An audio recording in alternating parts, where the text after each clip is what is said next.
Halo guys, jadi di sharing kali ini saya mau bahas tentang delayed gratification atau kepuasan yang tertunda. Jadi guys, topik ini saya dapat dari buku yang saya baca, judulnya itu Thinking Fast and Thinking Slow dari Daniel Kahneman.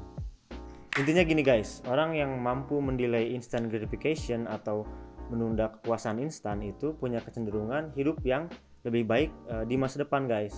Di buku ini diceritain sebuah eksperimen yang disebut marshmallow experiment dari psikolog Stanford yang namanya itu Walter Mischel di tahun 1972. Jadi intinya gini, peneliti nempatin satu anak di ruang kosong nih.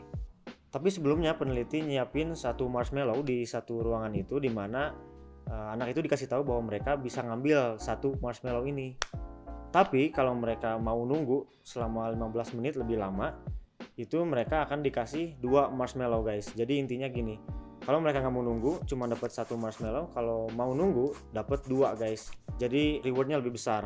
Studi lanjutan nunjukin bahwa anak yang tadi mau nunggu 15 menit lebih lama nih guys dan dapat reward yang lebih besar itu cenderung punya kehidupan yang lebih baik saat mereka dewasa guys, ketimbang anak yang tadi gak mau nunggu tapi cuma dapat 1 marshmallow. Eksperimen ini menurut saya sangat menarik sih.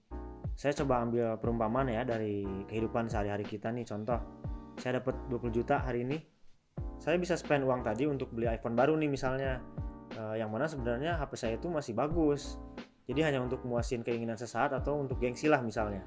Atau saya bisa milih untuk invest uang tadi, misal di saham atau nambahin modal bisnis.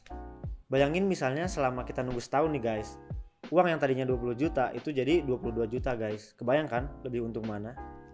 Bandingin guys, pilihan pertama itu saya pakai uangnya ke hal yang belum perlu atau kita sebut dengan instant gratification. Sedangkan pilihan 2 nih, saya pakai uangnya ke hal yang lebih bijak untuk jangka panjang atau kita sebut dengan delayed gratification atau kepuasan yang tertunda.